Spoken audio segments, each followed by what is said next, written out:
বানের জলে ভাসছে বিস্তীর্ণ জনপদ। কুমিল্লায় নতুন করে প্লাবিত ১৩৫ গ্রাম। ফেনী নোয়াখালী প্রত্যন্ত এলাকায় খাবার পানির সংকট। তৎপর সেনাবাহিনী সহ স্বেচ্ছাসেবীরা। ঢাকা বিশ্ববিদ্যালয় যেন ত্রাণের বন্দর। টিএসসিতে নেওয়া হচ্ছে অর্থ সহায়তা। খেলার মাঠে খাদ্য ও পোশাক সংগ্রহ। হেলিকপ্টারে যাচ্ছে দুর্গত এলাকায়, জানালেন সার্জিস। রাষ্ট্র সংস্কারে অন্তর্বর্তী সরকারকে যৌক্তিক সময় দেবে বিএনপি। জনগণের ভোটে নির্বাচিতরা গণতান্ত্রিক বাংলাদেশ গড়ে তুলবে, সিলেটে মির্জা ফখরুল। জমি সংক্রান্ত বিরোধের জের বরিশালে দুই ভাইকে কুপিয়ে হত্যা। জড়িতদের দৃষ্টান্তমূলক শাস্তির দাবি স্বজনদের। তদন্ত করে ব্যবস্থা, জানালো পুলিশ। এবং রেল ও মহাসড়ক যোগাযোগ বন্ধে বিপর্যয়ের মুখে আমদানি রফতানি। চট্টগ্রাম বন্দরে পণ্য ওঠানামা সচল থাকলেও সরবরাহে ধীর গতি। কন্টেইনার জটের শঙ্কা। বাংলার সময়ের সঙ্গে আছে আমি ওমর ইনাম। কিছু জেলায় কমতে শুরু করলেও নোয়াখালী থেকে নামছে না বানের পানি। তলিয়ে আছে হাজার হাজার ঘরবাড়ি। বিপর্যস্ত লাখ লাখ মানুষের জনজীবন। প্রায় এক সপ্তাহ ধরে পানিবন্দী থাকায় দেখা দিয়েছে খাবার ও পানির সংকট। ত্রাণের অপেক্ষায় আছেন প্রত্যন্ত এলাকার বহু মানুষ। এদিকে উদ্ধার তৎপরতা চালিয়ে যাচ্ছে সেনাবাহিনী, বিজিবি সহ স্বেচ্ছাসেবীরা। নোয়াখালী থেকে বিস্তারিত জানিয়েছেন আতাউর কাউসার। পানি নামার জন্য রাঙামাটির কাপ্তাই হ্রদের পানি বিদ্যুৎ কেন্দ্রের 16টি গেট খুলে দেওয়া হয়েছে। প্রতি স্প্রিলওয়ে দিয়ে প্রতি সেকেন্ডে ৯,০০০ কিউসেক পানি নিষ্কাশন হয়। এতে বিদ্যুৎ কেন্দ্রের উৎপাদনও বেড়েছে। বিস্তারিত জানাচ্ছেন হেফাজত সবুজ। কাপ্তাই হ্রদের পানি অস্বাভাবিক বৃদ্ধি পাওয়ায় খুলে দেওয়া হয়েছে বাঁধের 16টি গেট। 6 ইঞ্চি করে এই গেট খোলার কারণে প্রতি সেকেন্ড ৯,০০০ কিউসেক পানি পড়ছে কর্ণফুলী নদীতে। এই বাঁধ খুলে দেওয়ার কারণে বাঁধের উজানে বিশেষ করে লংগদু, নানিয়ারচর এবং জুরাছড়ি, বরকল এইসব এলাকার যে নিম্নাঞ্চল প্লাবিত হয়েছিল সেসব অঞ্চলের থেকে পানি নেমে যাবে। অপরদিকে কাপ্তাই হ্রদের এই পানি ছেড়ে দেওয়ার কারণে রাঙ্গুনিয়া, রাউজান, বোয়ালখালী অঞ্চলে সামান্য কিছু পানি বাড়তে পারে।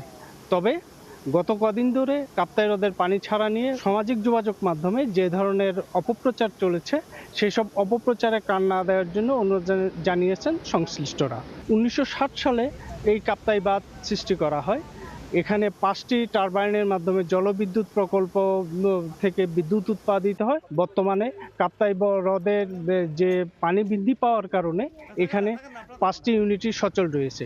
এই 5টি ইউনিট থেকে এখন প্রতিদিন 220 মেগাওয়াট বিদ্যুৎ উৎপাদিত হচ্ছে। কাপ্তাই হ্রদে পানি ছেড়ে দেওয়ার কারণে এই অঞ্চলের বিশেষ করে উজানের যে অঞ্চলগুলো প্লাবিত হয়েছিল সেসব অঞ্চল থেকে পানি নেমে যেতে শুরু করায় মানুষের মধ্যে রয়েছে স্বস্তি। কাপ্তাই জলবিদ্যুৎ প্রকল্পের ব্যবস্থাপক জানিয়েছে 6 ইঞ্চি করে পানি ছাড়া হয়েছে, তবে যতক্ষণ প্রয়োজন বাঁধ নিরাপদ হবে না ততক্ষণ পর্যন্ত চলবে। এরপরে পুনরায় এই পানি বন্ধ করে দেওয়া হবে। বাংলার সময় আরও থাকছে। ময়মনসিংহ সিটির বিভিন্ন উন্নয়ন প্রকল্প এখন গলার কাটা। চলমান সড়ক ও ড্রেন নির্মাণ কাজ ফেলে লাপাত্তা ঠিকাদার। মাসের পর মাস কাজ বন্ধ থাকায় নাগরিক ভোগান্তি চরমে। দুর্যোগ এক করেছে সবাইকে। ঢাকা বিশ্ববিদ্যালয় এখন যেন ত্রাণের বন্দর। টিএসসিতে নগদ অর্থ সংগ্রহ করছে বৈষম্য বিরোধী ছাত্র আন্দোলন। আর জিমনেশিয়ামে নেওয়া হচ্ছে খাদ্য ও পোশাক। এছাড়া হেলিকপ্টার সহ নানাভাবে ত্রাণ সামগ্রী দুর্গম এলাকায় পৌঁছানো হচ্ছে বলে জানিয়েছেন সমন্বয়ক সার্জিস আলম। একটি দুর্যোগ, একটি ঐক্য। বাংলাদেশ পেরেছে, বাংলাদেশ পারবে। জুলাই বিপ্লবের পর এক বৈষম্যহীন বাংলাদেশ যেন ঢাকা বিশ্ববিদ্যালয়। লাইনে লাইনে ত্রাণ সামগ্রী নিয়ে ছুটছেন সব শ্রেণী পেশার মানুষ, ব্যক্তি, প্রতিষ্ঠান, আবার কেউ আসছেন নিজ নিজ সংস্থার পক্ষ থেকে গণত্রাণ কার্যক্রমে অংশ নিতে।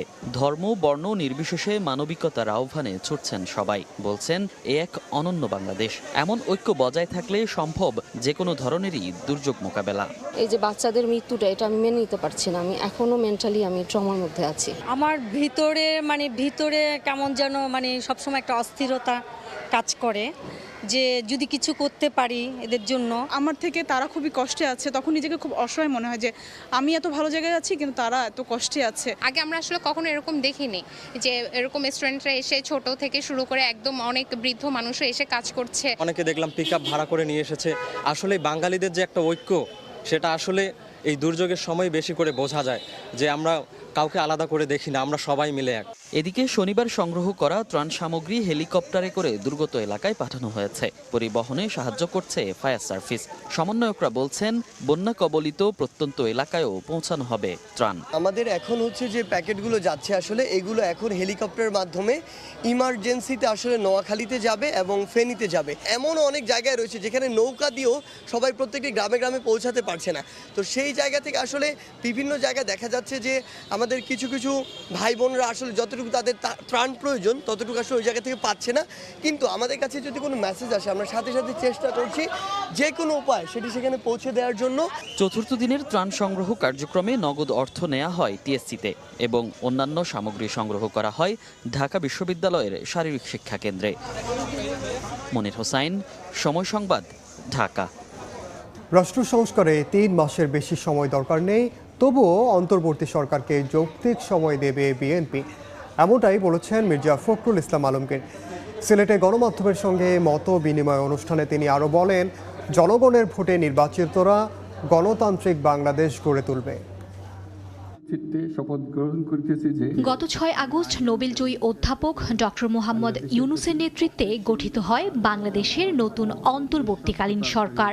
রাষ্ট্র সংস্কার করে দুর্নীতি দুর্বৃত্তায়ন মুক্ত গণতান্ত্রিক বাংলাদেশ গড়ার শপথ নেন উপদেষ্টারা ও নিরাপত্তা বিধান করিব। রোববার সিলেটে গণমাধ্যম কর্মীদের সঙ্গে মতবিনিময় অনুষ্ঠানে বিএনপি মহাসচিব মির্জা ফখরুল ইসলাম আলমগীর বলেন, নির্বাচন কমিশন সহ রাষ্ট্রের গুরুত্বপূর্ণ অবকাঠামো সংস্কারে অন্তর্বর্তীকালীন সরকারকে যৌক্তিক সময় দেবে তার দল। যেমন ইলেকশন কমিশন ঠিক করতে হবে, তাই না? রিফর্ম, আপনার অ্যাডমিনিস্ট্রেশনকে রিফর্ম করতে হবে যা আছে। এগুলো খুব বেশি সময় লাগার কথা না। কিন্তু আমরা দেখেছি যে আপনার লতিফুর রহমান সাহেবের গভর্নমেন্ট যখন ছিল 3 মাসের মধ্যে ওনারা একবার সব ক্লিন করে ফেলেছিলেন। খুব কঠিন কাজ না। হ্যাঁ, আপনার এখানে এত গভীরে গেছে আওয়ামী লীগের দুর্বৃত্তায়ন যে সেটাকে একেবারে মূলত পাঠন করতে হলে তো আপনার 10 বছরের নিচে হবে না। বাট 10 বছর তো জাতি অপেক্ষা করবে না। আপনাকে এগুলো জনগণের প্রতিনিধিদের মাধ্যমে সংস্কার টানতে হবে। আপনি করলেন, র্যাটিফাই করতে হবে না, পার্লামেন্টে নিতে হবে না, আপনার তো অ্যাকাউন্টেবল থাকতে হবে সব কিছুর জন্য। দ্রুততম সময়ে নির্বাচন আয়োজনে অন্তর্বর্তী সরকারের প্রতি আহ্বান জানান বিএনপি মহাসচিব। অন্তর্বর্তীকালীন সরকারকে আমরা যৌক্তিক সময় দিতে চাই এবং সেই যৌক্তিক সময়ে যেটা বলেছি যে আপনার একটা সংস্কার, যেগুলো জায়গায় সংস্কার কথা বলা হয়েছে, সেই সংস্কার করতে যতটুকু সময় লাগে, বাট এটা যৌক্তিক সময় হতে হবে। এর আগে রাজধানীতে দলের প্রতিষ্ঠাতা জিয়াউর রহমানের সমাধিতে শ্রদ্ধা জানিয়ে বিএনপির স্থায়ী কমিটির সদস্য অবসরপ্রাপ্ত মেজর হাফিজ উদ্দিন আয়নাঘরের সৃষ্টিকারী ও দোসরদের বিচারের আওতায় আনার দাবি জানান। আয়নাঘরের স্রষ্টাদের কারোই তো কিছু হচ্ছে না। একজনকে মাত্র গ্রেফতার করা হয়েছে। 20টি দিন অতিবাহিত হয়েছে, কিন্তু এখন পর্যন্ত মনে হয় না যে এই দেশে বিপ্লবীদের সরকার প্রতিষ্ঠিত হয়েছে। অন্তর্বর্তীকালীন সরকারকে প্রয়োজনীয় সহযোগিতা করা হবে বলেও জানান বিএনপি নেতারা। মার্জিয়া মুমু, সময় সংবাদ, ঢাকা। এদিকে দখলদার সন্ত্রাসী লুটেরার রাজনীতি বাংলাদেশে চলবে না বলে মন্তব্য করেছেন বিএনপির স্থায়ী কমিটির সদস্য আমির খসরু মাহমুদ চৌধুরী। রোববার নোয়াখালীর বেগমগঞ্জে বন্যার্তদের মাঝে খাদ্য সামগ্রী বিতরণ অনুষ্ঠানে তিনি আরও বলেন, একটি গোষ্ঠী লুটপাট করে সম্পদ কেড়ে নেবে আর দেশের মানুষ না খেয়ে উপোস থাকবে, সেটা হতে পারে না। বাংলাদেশের মানুষের মনোজগতে বড় ধরনের পরিবর্তন হয়ে গেছে। যারা সেটা বুঝবে না তাদের কোনো রাজনৈতিক ভবিষ্যৎ নাই বাংলাদেশে। এটা বুঝতে হবে, আমাদের নেতাকর্মীদের বুঝতে হবে, আমাদের সমর্থকদের বুঝতে হবে, এবং বাংলাদেশের আগামী দিনের রাজনীতি হবে সম্পূর্ণ অতি স্বচ্ছ রাজনীতি। বাংলার সময় আরও থাকছে, 1000 টাকা কেজিতে বিক্রি হচ্ছিল কাঁচা মরিচ। চট্টগ্রামে ভোক্তা অধিকারের অভিযানে একদিনে নামলো 300 টাকায়। মহাসড়কে ট্রাক আটকে থাকায় দাম বাড়ার দাবি ব্যবসায়ীদের। বন্যার কারণে চট্টগ্রামের সঙ্গে ঢাকা সহ সারা দেশের রেল এবং সড়ক যোগাযোগ বন্ধ থাকায় কিছুটা বিপর্যয়ের মুখে পড়েছে দেশের আমদানি রপ্তানি বাণিজ্য। প্রাকৃতিক দুর্যোগের মাঝেও চট্টগ্রাম বন্দরের পণ্য ওঠানামা সচল থাকলেও ডেলিভারিতে ধীর গতির কারণে সৃষ্টি হয়েছে কন্টেইনার জটের শঙ্কা। তবে রেল চলাচল স্বাভাবিক হয়ে আসলে জট কেটে যাওয়ার আশা বন্দর কর্তৃপক্ষের। শাখাউদ্দিপুর ক্যামেরায় বিস্তারিত জানাচ্ছেন কমল দে।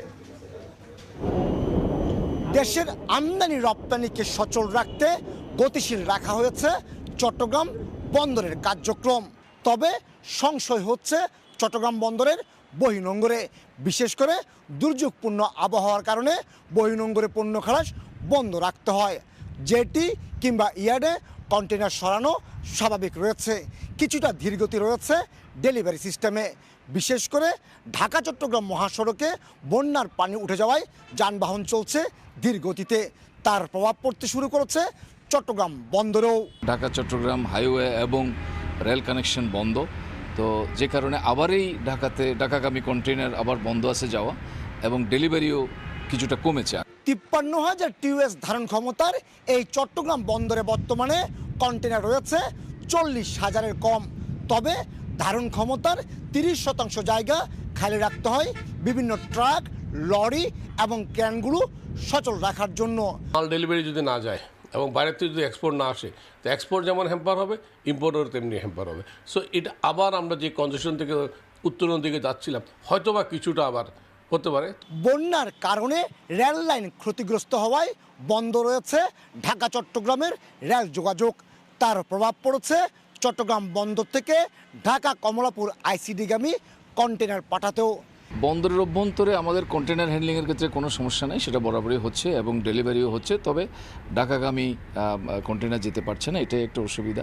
দেশের আমদানি রপ্তানি বাণিজ্যের 93% সম্পন্ন হয় এই বন্দর দিয়ে। আর তাই দেশের অর্থনীতিকে সচল রাখতে, গতিশীল রাখতে হয় বন্দর। তবে বন্দর কর্মকর্তারা বলছেন এই মুহূর্তে চট্টগ্রাম বন্দরে কন্টেইনার জট কিংবা জাহাজ জটের কোনো সংখ্যা নেই। চট্টগ্রাম বন্দর থেকে কমল দে, সময় সংবাদ। ময়মনসিংহ সিটি কর্পোরেশনের বিভিন্ন উন্নয়ন প্রকল্প যেন এখন গলার কাটা হয়ে দাঁড়িয়েছে। চলমান বিভিন্ন সড়ক ও ড্রেনের নির্মাণ কাজ ফেলে ঠিকাদার লাপাত্তা হওয়ায় প্রকল্প বাস্তবায়ন নিয়ে দেখা দিয়েছে অনিশ্চয়তা।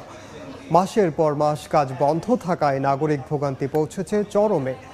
হোসেন আলীর ছবিতে ওবায়দুল হকের রিপোর্ট। ময়মনসিংহ নগরের আকোয়া চোকাইতলা বড়বাড়ি সড়ক 2023 সালের জানুয়ারিতে প্রায় 4 কিলোমিটার সড়ক ও ড্রেনের নির্মাণ কাজ শুরু করে সিটি কর্পোরেশন। 6 মাস না যেতেই বন্ধ হয়ে যায় সেই কাজ। বর্তমানে সামান্য বৃষ্টিতেই জলাবদ্ধতা সৃষ্টি হওয়ায় ভোগান্তিতে পড়তে হচ্ছে বাসিন্দাদের। প্রায় 1.5-2 বছর ধরে এই কাজ বন্ধ। আমরা এই কাজ যদি চলমান থাকতো তাহলে হয়তো আজকে পানির ভোগান্তি আমাদের থাকতো না। কাউন্সিলের কাছে বারবার করার পরেও তার কাছ থেকে কোনো সদুত্তর পায় নাই, এইভাবে কাজগুলো ফেলায় রাখছে। শুধু চোকাইতলা বড়বাড়ি সড়কই নয়, নগরের নতুন বাজার সাহেব আলী রোড, ভাটিকাশর বলাশপুর, চর বিনপাড়া, নমহল বড় মসজিদ রোড, গোলাপজান রোড, কাশর সহ বিভিন্ন এলাকার সড়কের চিত্র একই। কাজ ফেলে ঠিকাদার লাপাত্তা হওয়ায় মাসের পর মাস থমকে আছে এসব সড়ক ও ড্রেনের নির্মাণ কাজ। এতে দুর্ভোগ বেড়েছে নাগরিক ও যানবাহন চালকদের। অনেক সময় যাত্রীরা পড়ে যায় গাড়িতে, অনেক সময় দুর্ঘটনা ঘটতে হয়, অনেক সময় অনেক যাত্রী আহত হইতাছে। এখন সিটি কর্পোরেশনের নতুন দায়িত্বে প্রশাসক নিযুক্ত হয়েছে, তিনি অবশ্যই এই বিষয়গুলো দেখবেন যে কেন থেমে গিয়েছিল। সিটি কর্পোরেশনের তথ্য মতে নাগরিক সেবা উন্নতকরণ প্রকল্পের কাজ শুরু হয় 2021 সালে, যার মেয়াদ চলতি বছরের ডিসেম্বর পর্যন্ত।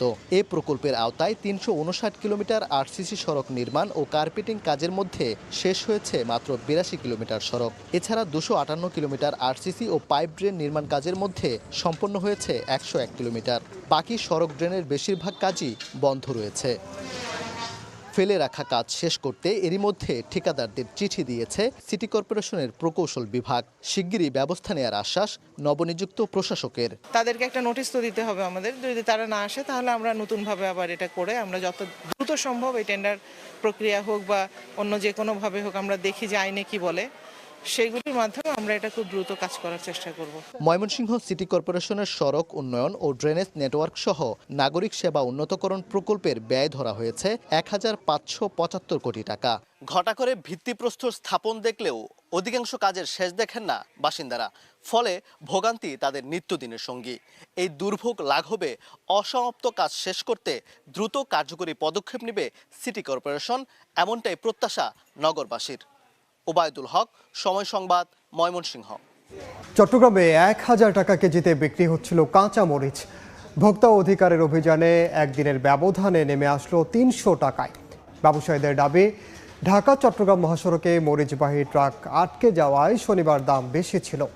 নুরজামাল আতিকের ক্যামেরায় শফিকুল আলমের রিপোর্ট। 1 কেজি কাঁচামরিচের দাম ১,০০০ টাকা। নিত্য প্রয়োজনীয় এই পণ্যটির এমন উচ্চ মূল্যে বেচাকেনা হয় বন্দরনগরী চট্টগ্রামের রিয়াজউদ্দিন বাজারে। তবে শনিবারের বাজার দরে নড়েচড়ে বসে ভোক্তা অধিকার সংরক্ষণ অধিদপ্তর। রোববার ভোগ্যপণ্যের বাজারে অভিযানে নামে সংস্থাটি। পাল্টে যায় চিত্র। এক লাফে প্রতি কেজি কাঁচামরিচের দাম কমে যায় ৭০০ টাকা পর্যন্ত। পরে পাইকারিতে ৩০০ আর খুচরায় ৪০০ টাকা কেজি দরে বিক্রি হয় পণ্যটি। ব্যবসায়ীদের দাবি, ঢাকা চট্টগ্রাম মহাসড়কে ট্রাক আটকে থাকায় বাড়ানো হয় দাম। কালকে ফেনি বন্ধের কারণে কোনো মরিচ আসে না। কালকে পরশু 2 দিন বাজার ফাঁকা গেছে। হ্যাঁ, আজকে আসছে। আজকে এটা ইন্ডিয়ান মরিচ, দেশি কোনো মরিচ নেই। কুমিল্লা থেকে 1 কেজি মরিচ চিটাং ঢুকে নাই।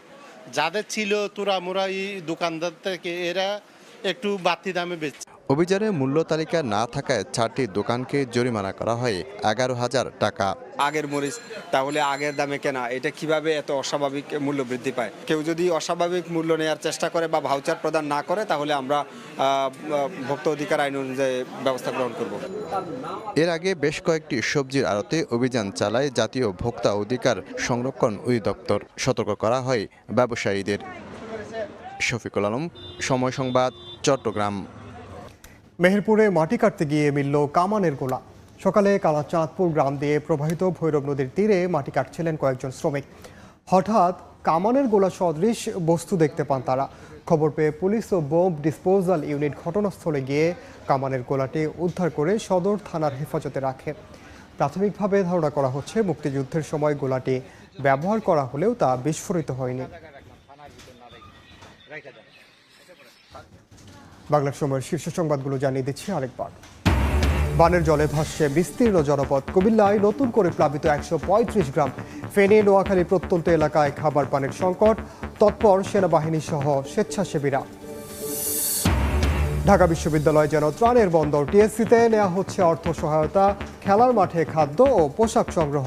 হেলিকপ্টারে যাচ্ছে দুর্গত এলাকায়, জানালেন সার্জিস। এবং জমি সংক্রান্ত বিরোধের জের বরিশালে 2 ভাইকে কুপিয়ে হত্যা। জড়িতদের দৃষ্টান্তমূলক শাস্তির দাবি স্বজনদের। তদন্ত করে ব্যবস্থা, জানালো পুলিশ।